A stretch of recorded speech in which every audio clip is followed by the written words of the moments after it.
core inflation increasing 30.5% and 38.8% respectively, as you already know from your boss statement yesterday,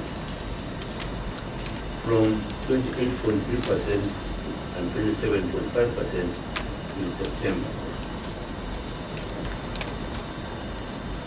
Non-food items provided the main impetus for inflation in October, whereas, as you remember, food price inflation for the first time in several months fell in October 2011.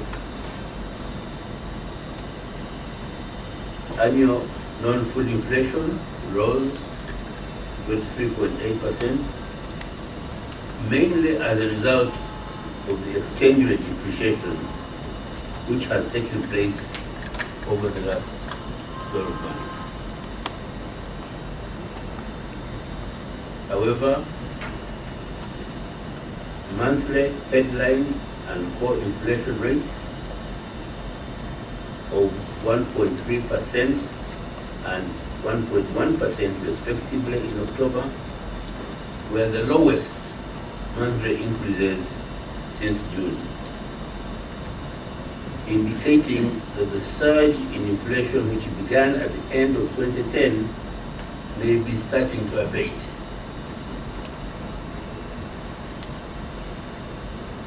The priority of the Bank of Uganda is to prevent high inflation from becoming entrenched. But this applies particularly to non-food prices, which are much more influenced by demand conditions in the economy than are food prices.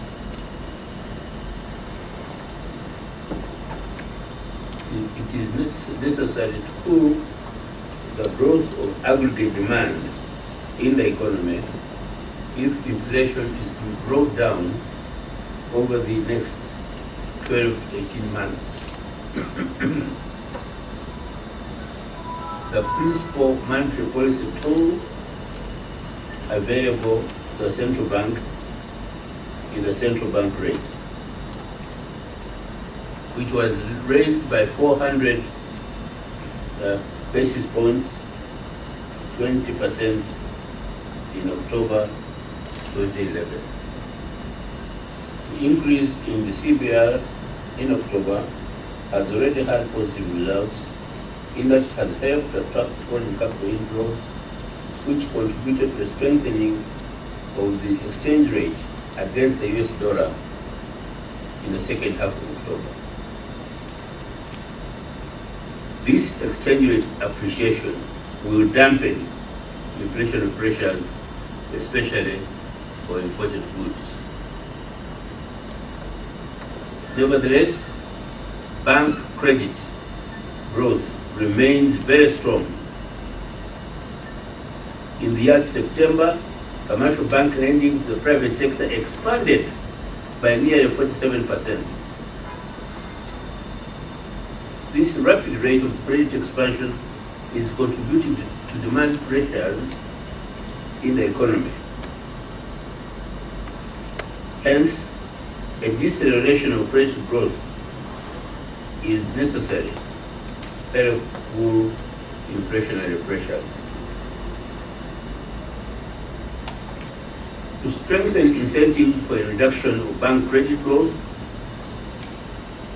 and to maintain support for the exchange rate, the Bank of Uganda will tighten monetary policy further in November 2011 by raising the CBR by 300 basis points, 23% immediately.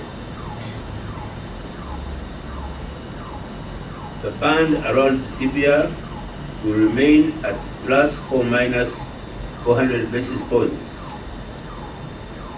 The margin on the rediscount rate will remain to 500 basis points on the CBR. Therefore, the pre-discount rate and the bank rate have been increased 28% and 29% respectively. The Bank of Uganda expects that inflation will peak in the coming months and then will gradually decline during 2012, with core inflation reaching single-digit levels about the end of that year. Core inflation is expected to fall further to the Bank of Uganda's policy target of 5% in the medium term. However, should the upside risk to inflation increase, monetary policy would need to be tightened further.